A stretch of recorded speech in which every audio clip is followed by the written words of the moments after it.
Hola, ¿cómo están? Un gusto, nos reencontramos. Feliz Día del Trabajador. Nosotros con Juanqui y con Osvaldo estamos haciendo lo que corresponde. Estamos trabajando, pero le estamos haciendo compañía sobre todo en este horario. Recuerden que vamos de lunes a viernes de 22 a 23 horas. Hola, Juanqui Lescano. ¿Qué tal, Javier? Un gusto estar contigo en esta fecha y un cordial saludo a la teleaudiencia. Si tuviéramos que sumar todo lo que se paga a los mozos en el Congreso anualmente, ¿cuánto más o menos nos cuesta? Estamos hablando de más de 1.000 millones de guaraníes al año que se va del dinero público, el dinero que pagamos todos, a exactamente 9 mozos. Lo llamativo, hay más jefes que mozos. No se trata de atacarle a estos profesionales, no. Se trata de cuestionar cómo se gasta la plata pública. Exactamente, es una serie que venimos realizando hace algunos días a través de ABC Color que se llama ¿Qué hacen con nuestra plata? Porque mientras nos quieren comenzar a cobrar más impuestos, hay demasiada fuga de dinero público para este tipo de cuestiones muy, pero muy llamativas dentro del Estado paraguayo. Muy bien, todos los detalles en minutos aquí en Mesa de Periodistas. Osvaldo Cáceres, qué gran operativo el que se realizó y con todo lo que se encontraron en Amambay. Sí, se puede decir que fue un exitoso operativo por parte de la Policía Nacional. Una banda internacional fue desmantelada de este modo.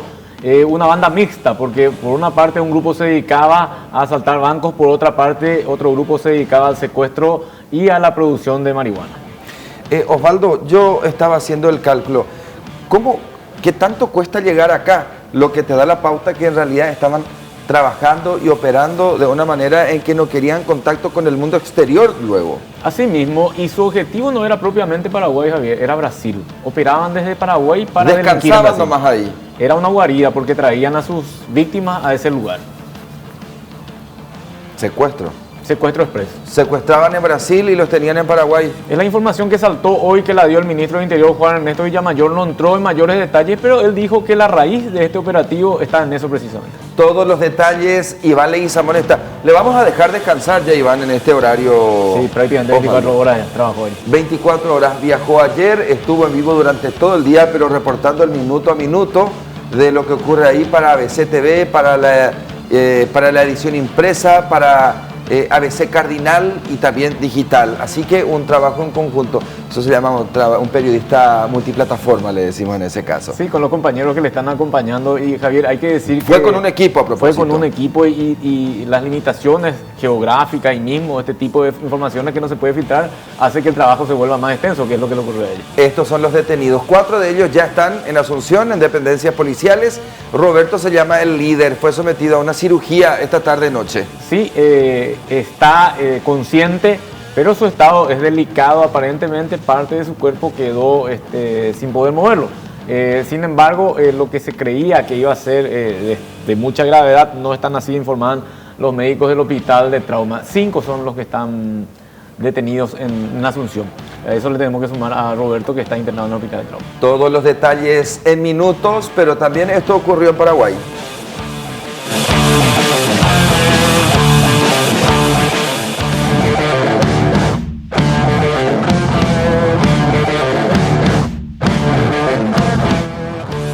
Cientos de trabajadores marcharon por el microcentro de Asunción. Celebraron de esta forma el Día del Trabajador. Criticaron los tarifazos impuestos por el gobierno, como también a Mario Abdo Benítez por sus constantes viajes. Reiteraron el reclamo del trabajo digno y mejoras salariales para el sector obrero.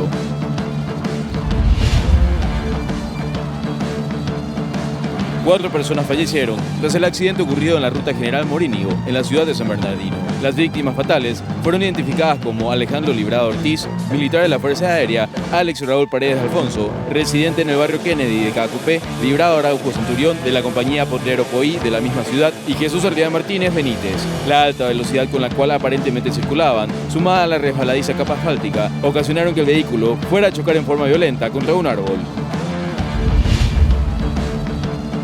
Casi 700 kilos de marihuana fueron incautados de un enorme camión refrigerado que debía llevar carne a Chile.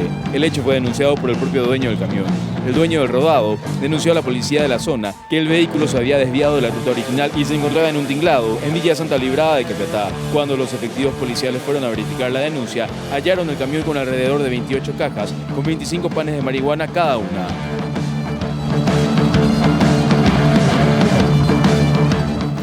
Bueno, hoy es el Día del Trabajador, como les decíamos. 64% de la población que sí tiene un trabajo está en la informalidad. ¿Qué significa eso? Que no reciben los beneficios que corresponden, trabajan más tiempo de lo debido y no reciben la paga que corresponde en horarios extras.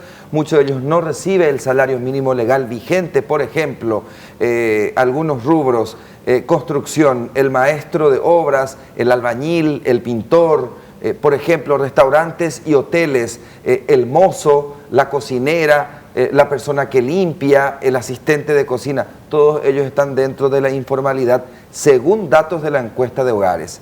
Pero ¿qué es lo que pasa? Es cierto, hay otro segmento poblacional que sí accede a un trabajo. Por ejemplo, el sector de la salud no tiene feriados, no tiene asuetos, pero en forma paralela también hay otros que viven bajo la exclusión, que ni siquiera tienen un trabajo digno. Este trabajo, a propósito, compartimos con ustedes, preparado por nuestra compañera periodista Flavia Borja. En la mayoría de los países del mundo, el 1 de mayo se recuerda como el Día Internacional del Trabajador. También en nuestro país se estableció este feriado en memoria de los mártires de Chicago, cuya principal reivindicación era la jornada de 8 horas laborales. A pesar de ser un feriado, para muchos trabajadores que no están en el sistema formal, hoy es una jornada más de trabajo, un día normal, ya que si no trabajan, no pueden llevar el sustento familiar a su casa.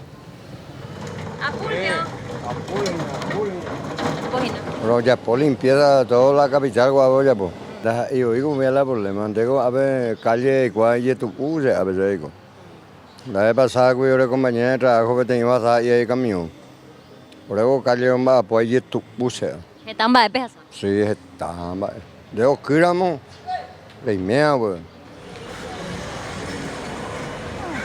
Normal, un día normal nomás, un día más, hacer plata nomás para todo lo que, por decirte así, no tenemos un ingreso seguro, ¿entendés?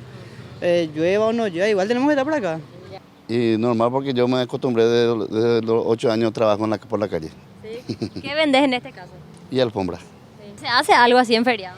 Sí, gracias a Dios, hoy salvé bien. ¿Sí? Sí, gracias. A irte entonces a la casa contento. Sí, gracias a Dios. un poco menos pesado. Sí. La verdad que no. No te cobran. ¿Y no te Pancho, chorizo, hamburguesa, lo mismo, sea lo que sea, gaseosa. ¿Hace cuántos años que vos estás en este puesto? Yo acá en esta zona hace 28 años por ahí que estoy acá, en esta zona. ¿Siempre trabajaste en eso? Siempre, en eso es mi trabajo, siempre. ¿De qué hora hasta qué hora te vas a quedar? Yo los así feriados y eso me quedo de las 8 hasta las 4 de la tarde. ¿Se salva, Pio? A veces hay bueno, a veces no, malo es. ¿Y hoy qué tal? Hoy más o menos. La mayoría de los trabajadores que no están insertos en el sistema formal aprendieron a buscarse la vida ofreciendo productos y servicios esenciales para quienes trabajan o pasean, por ejemplo, en la zona céntrica. Explican que se ganan el pan de cada día dignamente y sin robar a nadie, por lo que también esperan más apoyo de las autoridades. La situación. Hace falta más oportunidades. La verdad que sí hace falta más oportunidades para aquellas personas que tienen capacidad de trabajar, por decirte así, y por el motivo se les está cerrando las puertas, ¿entendés?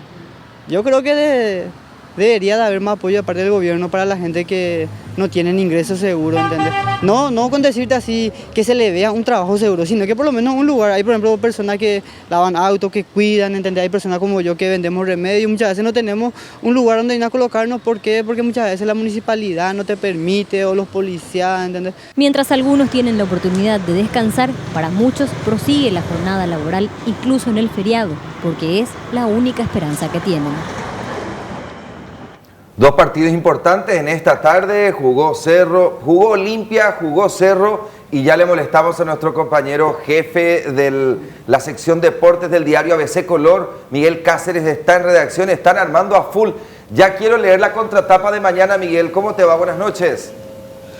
Buenas noches, Javier, saludo a Osvaldo y a Juanqui también y lógicamente felicitarle a todos por el Día del Trabajador y principalmente a aquella gente que sigue activando a esta hora del 1 de mayo. Se fueron los dos partidos en simultáneo en los que se esperaba la posible definición del campeonato, no fue así. Ambos terminaron empate, Olimpia empató 2-2 con Deportivo Capiatá en un partido emotivo y reñido. Y lo bochornoso, lo escandaloso y lo lamentable del arbitraje paraguayo se registró en Cerro Porteño con el gol fantasma que le dio la paridad a San Lorenzo frente a Cerro Porteño. Lógicamente esto perjudica enormemente al equipo de Fernando Jubero, porque si ganaba iba a descontar la diferencia de 7 puntos que mantiene Olimpia, que el próximo sábado vuelve a jugar. Feo error lamentable de Cristian Aquino, principalmente del asistente Diego Silva, que convalidó un gol tras un remate del uruguayo Sebastián Fernández, que pegó en el travesaño y picó 1 metro hacia adentro de la cancha fuera y convalidó gol. Esto hizo recordar un poquito algo que te vamos a comentar después de lo que sucedió, pero al revés, en el Mundial de Sudáfrica 2010, Javier. ¿Cómo queda finalmente? ¿Esto se puede reclamar? ¿Qué instancias quedan? ¿Quién tiene que definir? Es cierto, se validó algo que no es, o sea, el árbitro ya dijo sí es, pero no es al final. ¿En qué quedamos finalmente, Miguel? Y es justamente la consulta y un debate, un pequeño debate que hicimos acá entre compañeros en la redacción consultando. Si bien hay antecedentes en que expulsiones quedaron sin efectos después de una resolución del Tribunal de la APF, pero esto es, a ver, no tiene antecedentes, no tiene precedente, un gol que no fue, que se convalida y marca en un resultado un empate que pudo haber sido la victoria de Cerro Porteño. Seguramente se va a definir esto en las próximas horas, cómo queda. Pero hasta aquí lo que podemos confirmarte es que Horacio Elizondo, el director de árbitros de la Asociación Paraguaya de Fútbol, convoca a una conferencia de prensa para mañana a las 10:30 en la sede de la APF. Miguel, si esto ocurriera en un escenario en el que los resultados no hubieran sido tan decisivos, es decir, ponele que era al inicio del torneo Apertura, por ejemplo, pero hoy en que esos resultados inciden en el campeonato, ¿cuál es la lectura que se le puede dar? Lógicamente que el bochorno del arbitraje tiene mayor o marcada diferencia en este caso, porque eran partidos decisivos, principalmente el de Cerro Porteño San Lorenzo, que si se registraba una victoria del Deportivo San Lorenzo y un triunfo de Olimpia, se definía todo esto. Y esto ya marca mayor incidencia al terminar con empate, principalmente el partido de Cerro Porteño, en el que pudo haber ganado, y sin embargo con un gol fantasma se le evita a Cerro Porteño acercarse más a Olimpia. Es pésimo hablar de este tema del arbitraje paraguayo, que no mejora, y ahora ya llegamos a lo bochornoso de convalidar un gol que no fue. La llegada de Elizondo era como ponerle un poco, devolverle la esperanza a los clubes de que puedan confiar de vuelta en los árbitros, pero esto destroza todo. Totalmente. De hecho, que Horacio Elizondo tenía mucha resistencia de varios directivos, principalmente del presidente de Cerro Porteño y ni qué decir de Olimpia. Horacio Elizondo ya tuvo una primera etapa en la APF cuando fue asesor del anterior director Amelio Andino. Finalmente sale Andino y Robert Harrison, el presidente de la APF, lo confirma de nuevo al argentino como director o cabeza visible del departamento, que hasta aquí no mostró ninguna mejoría, y después de esta noche lo bochornoso está tomando estado público por todo el mundo. Ya somos noticias por el gol fantasma que se registró en la Nueva Olla hoy, 1 de mayo del 2019. Entre fantasma, bochorno, desconfianza, me juego a que voy a leer mañana en contratapa de ABC Color. No, de hecho que se menciona ahí lo bochornoso que fue el arbitraje en la Nueva Olla, que tuvo una incidencia en el resultado, así como la directiva de Cerro Porteño pidió esta misma noche la renuncia de Horacio Elizondo. El árbitro Cristian Aquino se presentó en la comisaría de la zona y que le costó bastante salir de la Nueva Olla, tuvo que hacerlo escoltado por varias patrulleras. Hizo también una denuncia de agresión de uno de los miembros del cuerpo médico de Cerro Porteño. Hay que ver en qué termina esto, pero hablando con los colegas que hicieron el seguimiento, aparentemente él ya reconoció el error, diciendo que son humanos y que se pueden equivocar, pero lo lamentable ya está hecho, ya recorre todo el mundo, el video se ha viralizado, el gol que no fue y que le da el empate a San Lorenzo en un partido que pudo haber sido decisivo. Y sigue validado encima. Totalmente, y hay que ver cuál va a ser el criterio del tribunal, si va a actuar de oficio. De hecho va a haber una denuncia o alguna reclamación de la directiva de Cerro Porteño, de eso que no te quepe la menor duda, y hay que ver en qué termina esto. Por de pronto en la planilla figura el empate con un gol que no fue de San Lorenzo, y más con el empate de Olimpia se mantiene la diferencia de 7 puntos. Y otro tema a definirse mañana es si el próximo sábado vuelve a jugarse en simultáneo digo bien, los partidos. Ocurre que Olimpia debe viajar a Ciudad del Este para enfrentar al Deportivo Santaní en el partido de regularización de la fecha 15. Y Cerro Porteño tiene establecido para el domingo el compromiso contra Luqueño, pero por la fecha 20. Y como son encuentros de fecha distintas, hay que ver si esa simultaneidad corre. Pero si uno se va a respaldar en lo que dice el reglamento, debe ser así, en simultáneo. Pero ¿qué va a pasar si de nuevo no hay una definición? Olimpia regulariza el partido pendiente de la fecha 15, Cerro adelanta su compromiso de la fecha 20 y Olimpia debe volver a jugar el próximo martes el compromiso que corresponde a la fecha 20, que Cerro sí ya va a adelantar para el sábado, si eso ocurre, para hacerse de nuevo simultáneo los partidos que tienen incidencia en la posible definición del campeonato. Perfecto. Miguel Cáceres, leemos todos estos detalles en las páginas de la sección Deportes del diario ABC Color Mañana.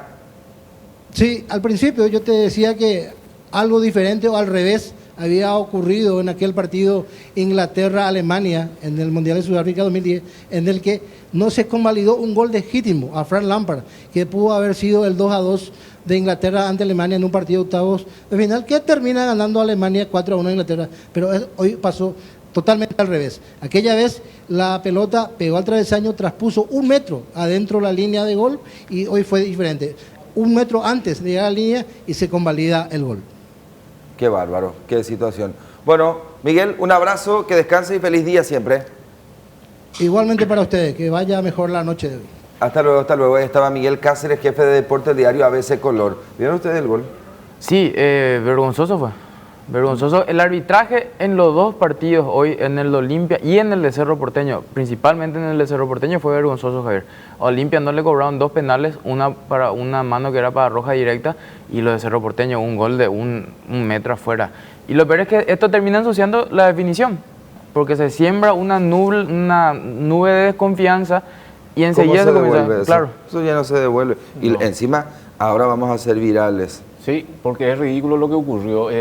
Ocurre que ese antecedente también ya hay el Mundial de 66, que entra la pelota o no entra, pero siempre está la duda sobre la raya, o si entró un poquito o si traspuso toda la pelota en la si raya. Tuvo que votar o no tuvo que votar adentro o afuera. Claro, pero este es 1 metro, no, es imposible que no haya visto en línea o el mismo árbitro, cualquiera pudo haberlo visto en la cancha, no hay ninguna duda de que no entró. Por eso yo preguntaba, ¿cuál es la percepción que tienen ustedes? Si esto ocurría, por ejemplo, en un estado en donde no se tenían que dar definiciones. Iba a ser menos la crítica, pero igual es vergonzoso para el arbitraje. No puede ser un gol así. Ahí es donde yo estoy empezando a dudar de la validez. O, perdón, no de la validez, sino de la validación que hicieron. Y acá hay realmente, porque fíjate, ahí al fondo, arriba está, en el video, se le ve al línea que termina corriendo al medio campo para validar el gol. Acá. Y mira cómo viene detrás de la jugada. Este es. Sí, y él es el que termina validando el gol. Pero incluso desde esa perspectiva me parece que te ibas a dar cuenta que no estaba ni detrás de la pelota, o sea, ni cerca de la línea está la pelota. No, lejísimo está. Es muy lejos. Y otra cosa, un línea no puede estar nunca tan lejos de una jugada. Nunca puede estar tan lejos. Aparte de eso. Bueno, nos adentramos un poco. ¿Qué pasó en Amambay? Tempranito comenzaba un tiroteo, un feroz tiroteo. Cierto es que hasta 27 minutos duraban las ráfagas de bala, por ejemplo. Es lo que estimó nuestro compañero Iván Leguizamón, que estuvo allá en la zona, en el lugar, cronometrando lo que fue este tiroteo. 27 minutos que tuvo como antecedente el ingreso de un grupo de 40 policías en un camión blindado en el lugar. Lograron traspasar la primera guardia porque dice que tenían 2 puestos de guardias esta banda criminal, y el primero estaba durmiendo el guardia, y el segundo observa el ataque, el ingreso de los policías, y abre fuego con potentes armas, y a partir de allí se inicia el operativo, que incluyó que 2 patrulleras hicieron sonar la sirena para demostrar de que eran policías que estaban irrumpiendo en el lugar. Igual así continuó el operativo. ¿Y por qué pongo énfasis para demostrar que eran policías, Javier? Porque nos estaba explicando Iván que este grupo no solamente tenía problemas con la ley, sino con otro grupo criminal de la zona liderado por un jefe narco de nombre César Barón Escurra. Barón es su apodo, que también lo tenían ojo.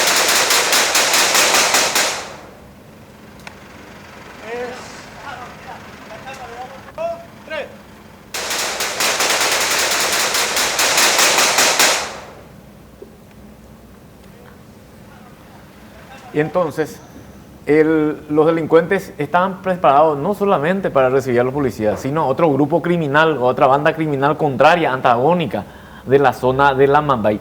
27 minutos llevó controlar esta situación para los policías que abatieron a 5 de ellos, 6 se entregaron, no, mejor dicho, 5 se entregaron y uno de ellos quedó herido de consideración. ¿Qué pasó con el resto? Que se estiman serían unos 12 aproximadamente. Huyó al fondo de la propiedad. Es una estancia con un casco no muy considerable, con una propiedad en la cual ellos residían y que lo completaban en carpas para esa residencia. Fueron hasta el fondo y se parapetaron en un lugar que tenía un muro de cemento. ¿Esa es la fiscal Saprissa? Sí, esa es la fiscal Alicia Saprissa. Ella misma. Claro, pero eso es posterior, ya cuando tenían controlado el lugar. Y te explicaba que se parapetaron en un sitio donde había una construcción con muro de cemento que a la vez constituía un puesto de vigía. Fíjate, allá al fondo está. Desde allí podían observar el movimiento de las personas que estaban ingresando. Pero ¿qué ocurrió? A ver, acá estaban construyendo una mega... Era una fortaleza. Una fortaleza. Sí, no era una cuestión improvisada. Pero ¿qué ocurrió? Que la estrategia policial funcionó en ese sentido porque le ingresaron de atrás.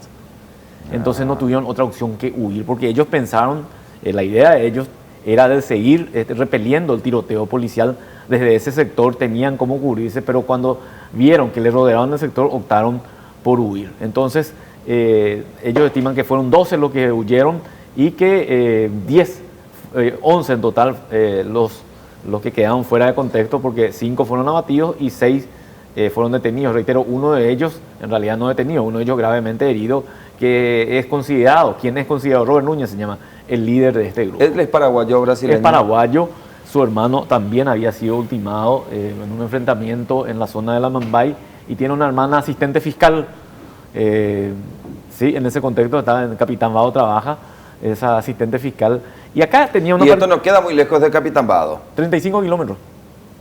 Por eso era estratégico este lugar. Por eso hay que explicar también esto. Esta propiedad es del papá de Robert Núñez Portillo, el líder del grupo. Es una propiedad que tenía valor por la ubicación y porque podían desplazarse. Era difícil llegar hasta ese sitio. Podían controlar inclusive la seguridad a distancia. Y sobre todo, Javier, este grupo tenía la particularidad, o parte de este grupo tenía la particularidad de operar en Brasil hace poco, en febrero aproximadamente, o no. En abril digo, que estoy diciendo en febrero. Hace poco nada más. Semanas. Cometieron un asalto tipo comando en Sapucaya, Coronel Sapucaya. Que es cruzando Capitán Vado. Cruzando Capitán Vado. Asaltaron un banco de la misma forma que asaltaron el banco, la sede de Prosegur en Ciudad del Este. Así con explosivos. Así y de esa prácticamente misma. hicieron volar el lugar. Controlaron toda Sapucaya, controlaron la unidad policial y perpetraron ese atraco. Parte de ese grupo vino y se ocultó en este lugar. Y parte de ese grupo se unió con delincuentes que operaban en la zona de Lamambay. Le hace en el tema del secuestro, le hace en la producción y tráfico de marihuana. Eso explica por qué ellos estaban muy bien organizados y trabajaban en forma conjunta y además, otra vez, tenían la particularidad de que eran grupos opuestos, antagónicos a otros grupos criminales que operan en la zona de Lamambay. Y el detalle lo dio hoy el ministro del Interior, Juan Ernesto Villamayor. Y digo el detalle porque ni los fiscales manejaban bien esta información, de que la raíz de todo este operativo tuvo que ver con un secuestro express, que no sabemos quién fue la víctima. Y en ese secuestro express trajeron y la tuvieron a la persona, víctima del secuestro, la tuvieron en cautiverio en ese sitio. Significa que es probable que en el levantamiento de todas esas evidencias vayan a encontrar algunos elementos que tengan que vincular con el caso. Y en este momento yo creo que está empezando recién la investigación. Mañana la Fiscalía va a estar examinando todas las evidencias incautadas, así como también va a escuchar si es que quieren declarar a los detenidos y podrá establecer qué exactamente ellos estaban haciendo y cuáles fueron los delitos que cometieron durante todo este tiempo desde ese sitio. Pero yo insisto nomás en esta particularidad que dijo el ministro del Interior, un secuestro express del cual ni siquiera nosotros nos enteramos, Javier. Así de simple. Como en otros casos, ¿te acordás que en noviembre, octubre, noviembre o diciembre se habían registrado 2 casos de secuestro express en territorio paraguayo, en Amambay, y que recién cuando había fallecido el comisario en aquel procedimiento, Rufino Acosta. Ahí cuando murió Rufino Acosta recién se filtró que efectivamente estaban detrás de esa banda en particular porque habían cometido ya otros 2 anteriormente. Rufino Gil Acosta, sí, ahí nos enteramos de que operaban de esa forma en el departamento de Amambay y exactamente lo mismo es lo que ocurrió ahora, aunque no tenemos idea de quiénes fueron las víctimas, ni cuánto se pagó, ni cuándo fue, ni cuánto duró el cautiverio.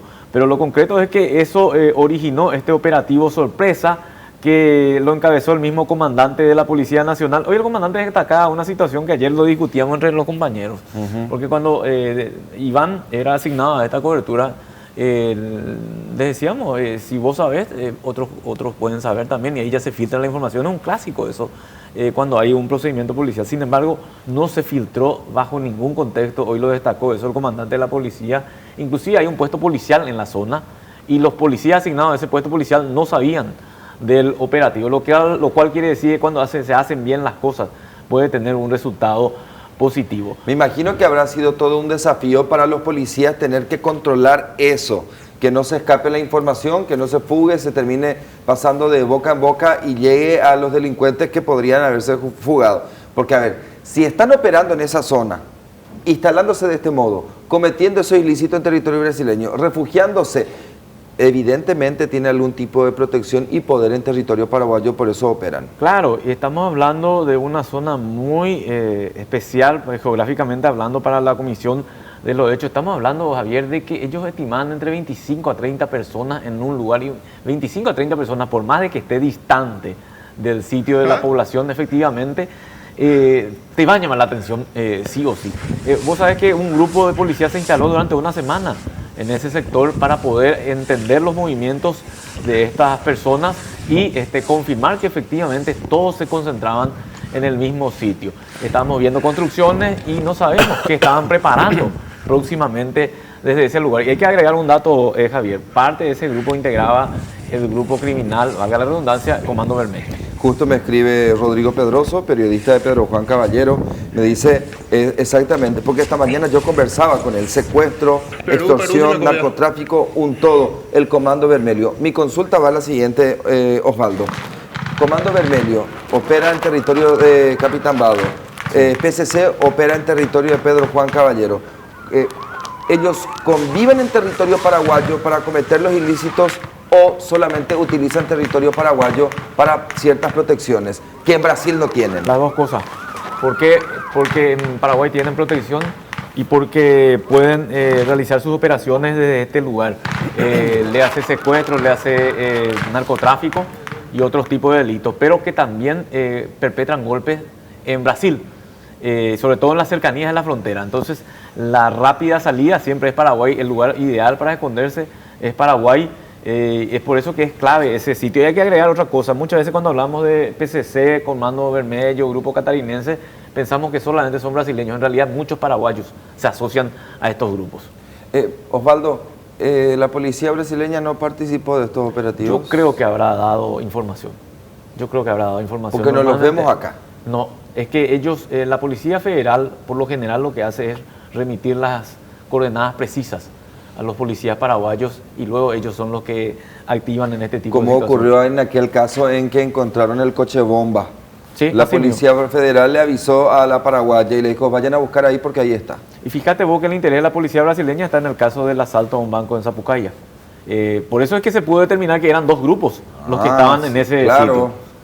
Una cosa extraña te diría, pero acá hay una unión de grupos y para más podemos hablar de una banda internacional. Pero tampoco veo así un arsenal.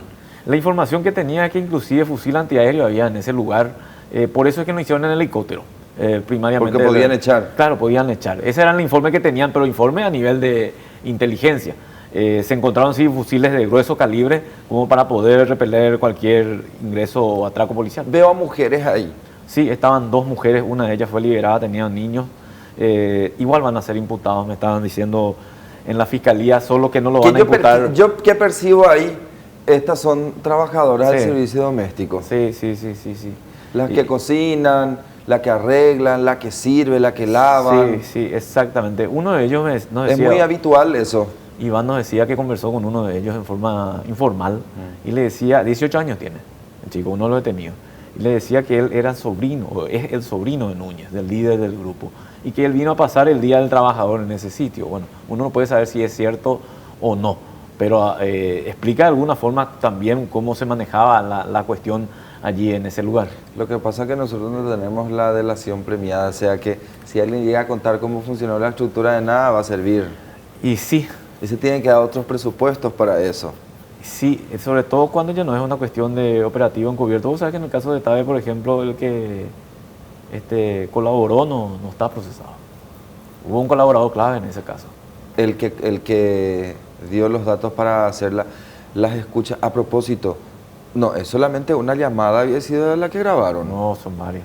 Prácticamente el 10 de marzo venían. Son muchas llamadas, pero yo estoy esperando algo, Osvaldo, en ese caso de Detave. ¿Qué cosa? La lista de los empresarios. Y estaba pendiente de eso. ¿Y la lista para cuándo? Porque saben que es muy sencillo mediatizar el asunto y dejar que tome estado público y la crispación y mil historias al proveer nombres de periodistas. Pero también acá hay que, en primer término, hay que tener datos, por ejemplo, de a quién le rendía Ramón Benítez, porque es imposible que tanta plata se embolse él solo.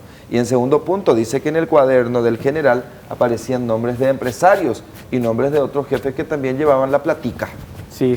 Lo que pasa es que en el tema de los periodistas en realidad se filtró la información, no es que ellos proveyeron. El propio ministro Yucio contó. Sí, pero también contó que había empresarios. Pero ¿qué pasa? Nuestra curiosidad muchas veces también hace de que vaya primero hacia los colegas y después hacia los empresarios. Eso fue lo que ocurrió básicamente. Ellos hablan de que no van a proveer hasta no corroborar con las escuchas telefónicas. Yo creo que en el caso de los empresarios es mucho más delicado que los periodistas porque allí hubo dinero de por medio, soborno a los funcionarios, coima a los funcionarios aduaneros.